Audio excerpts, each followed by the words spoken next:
just snatched my bunny. Oh, bye. Okay, we're back again. It's Tuesday, but we're calling it Monday because yesterday was awful and I didn't get a single thing done that I needed to get done. And so we're starting over and calling today Monday. So my head doesn't explode. I got my first commission. I have been putting it off for solid 3 weeks. I've been so extremely nervous because imposter syndrome. I just was like, I'm not good enough, it's not worth their money, it's not gonna turn out good, they're not gonna like it, they're gonna want their money back. But I got the sketch done. I've decided that this commission is going to be what turned it all around for me. I have been stuck in a massive rut. I have been painting basically the same things over and over again, and I've also been scared to paint anything else because I'm also doubting my abilities. I need to get out of my rut or my like just fucking endless loop of bullshit. So this here commission is gonna be what saves me. I am going to get started. The cat's name is Fats, which is a genius name in my opinion, and I'm excited to get going. Yeah. Okay, I am going into this completely blind, or not completely, but mostly. I watched a video on how to paint fur by Jessica Carp. I don't quite remember at the moment, but I will insert a picture. 1, 2, 3, now. And that is about all of the research and practice I did. But this got me thinking back to elementary school in art class. Our teacher always told us that we had to make like a mock-up or a rough draft of what we were gonna be making. And back then, I really didn't see the point. I always thought that it taught us fear and to doubt our own abilities and to lessen our creativity more than anything else. So I never actually made the rough drafts. I would lie and say I did, and that I lost it or I left it at home or my dog ate my homework. Ha ha ha ha. Instead, I jumped into it blind, and maybe the journey was messier than my peers who had a clear plan, but I loved every single moment of it. I was exploring and experimenting rather than just following a step-by-step guide that I had given myself. As a kid, it's all about exploring and having fun. Everything is new and exciting, and everything seems grander. Everything is just much more magical and bright. As kids, we're curious. We were more spontaneous. We just did things. And as we grow older, a lot of us lose that creativity and the want to explore because everyday life just takes over and numbs us. I do feel myself lacking that creativity and that experimentation. So I'm trying to get back to caring much more about the process rather than the result.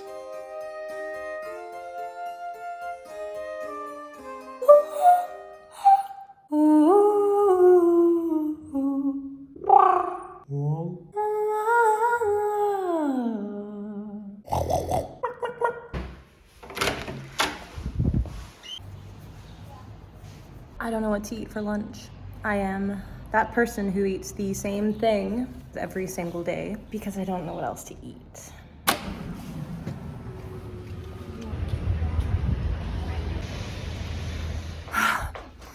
I got to the place I decided that I was gonna eat. You'll have to live with the fact that you won't ever get to see the delicious food I devoured. That is all.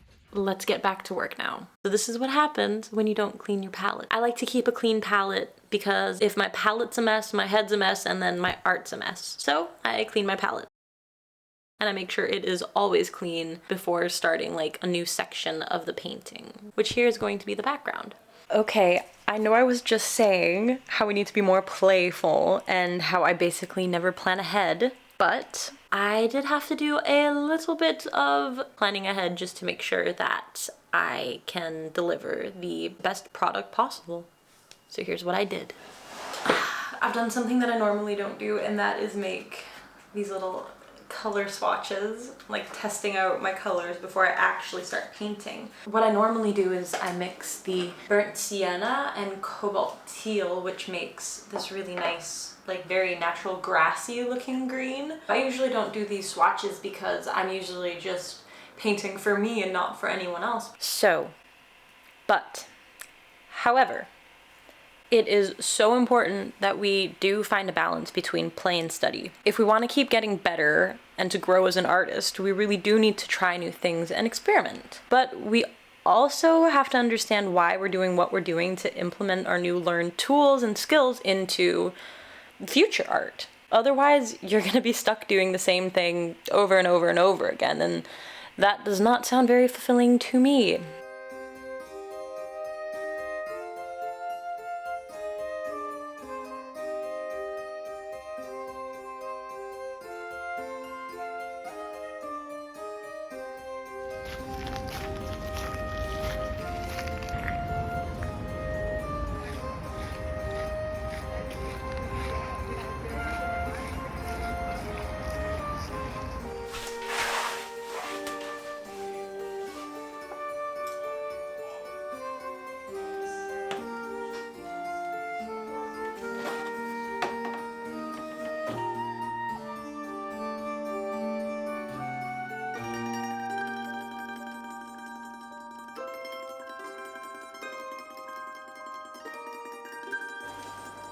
Welcome, antenna. Culture traps us in a behavioral loop. We do certain things because everyone does them. We act a certain way around certain people because that's what's expected of us. We make certain assumptions about the world because everyone around us shares those same assumptions. We're a product of our environment. Can we even call this our own decision-making or individuality? Only a few of us ever actually question these things. And the problem is that when our own way of thinking and our own behavior becomes so influenced by what our environment tells us, then this also forces us into a particular role that society wants us to play. So we want to break free from this situation, but our solution to the situation, again, is influenced by the answers that our culture provides for us. Without realizing it, we just are repeating the same pattern over and over and over again, with slightly different variations. How can we, hack ourselves out of this loop? I don't actually know, but I think we can start by trying new things and implementing more of that childlike play and mindset into our lives. Being more bold and fearless, trying new things.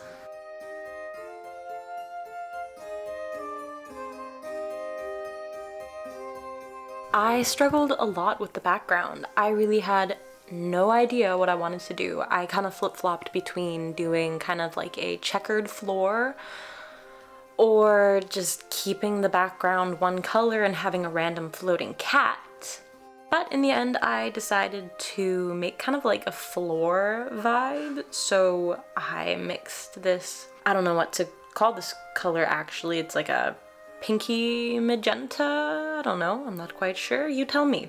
I ended up mixing the same color as the background is, but just a bit darker, and then adding a line of tape here to make kind of a ground to wall illusion situation. I will be honest with you, I am horrible at composition and it's really something that I need to work on. But yeah, this is what I'm going with. Fingers crossed that it turns out good.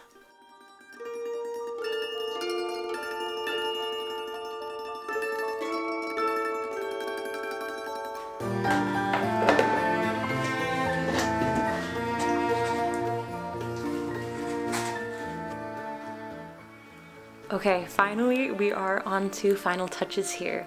As you can see, I am finishing up the whiskers of the little kitty cat.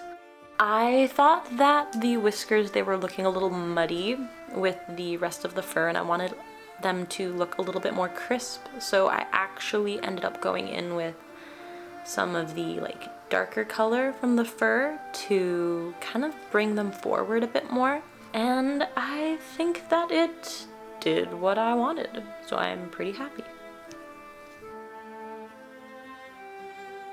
So I wasn't super happy with the tape removal here. As you can see, some of the base wash that I had laid kind of seeped under the tape. If anyone can tell me how to avoid that, please let me know. Anyone? Yeah, thanks. We want crisp lines. We don't want that leakage. So I am just going in with a little white here to make sure that it is 100% as perfect as it can be. doing, bun? You guys are going crazy right now. They are calmer now. And also, hello there, I'm alive. You have not seen my face very much in this video. I got my nails done. As you could see halfway through the video, my nails went from, I don't know, what should we call them? We can call them tree trunks? A chopped tree trunk? Stumps? To long, luscious red and... skull, sorry, excuse me. I really enjoyed painting Fats, the cat. Best name ever, and gorgeous, gorgeous cat. She's taught me a lot. She's taught me that I really need to believe in myself, like a lot more in my abilities, but also that I need to step out of my comfort zone more often. Because I've really had so much fun painting her. A lot more fun painting her than I have painting anything for quite a while now. It became an enjoyable thing, something that I looked forward to doing. So this is your sign to create something new, because you never know what's gonna inspire you or excite you, and you might not even know until you've started. I reached the end of this video and I was sitting and editing it and I was like, what the fuck am I even talking about? My original idea was to talk about how I feel like I'm stuck in a loop and how everything is just repetitive and the same day in and day out. And by the end of it I was like, no. I was trying to talk myself out of just a weird, chaotic, but also super stoic everyday life that I've been experiencing without actually taking any action. But what I realized, I need to put actual effort into changing how I'm feeling. I need to change up my routines. I need to turn everything on its head if I actually want to feel differently. And I do want to feel different than I'm feeling right now. I really, really do think that the only thing that I can do for myself is try and introduce just a little bit more fun and a little bit of that childish spirit, as I have said so many times now. I think that's the only way we can kind of start to just enjoy life more without... My camera died and the last thing I remember saying was sense of purpose. I don't want to have to look through everything I just said to pick up from where I left off. So I'm just going to say thank you for watching my video. If you actually watched it to the end and you have made it to this part, I really appreciate it. I would also appreciate it if you liked it and maybe subscribed, because you never know what kind of awesome content I'm going to come up with. Maybe I'll totally switch directions just to screw myself over even more and confuse the algorithm and never actually get anywhere with YouTube. You never know what might happen. It's a journey. It's an experience. We're all just here living in this shit show called life. Yeah, please like and subscribe and blah blah blah, all that.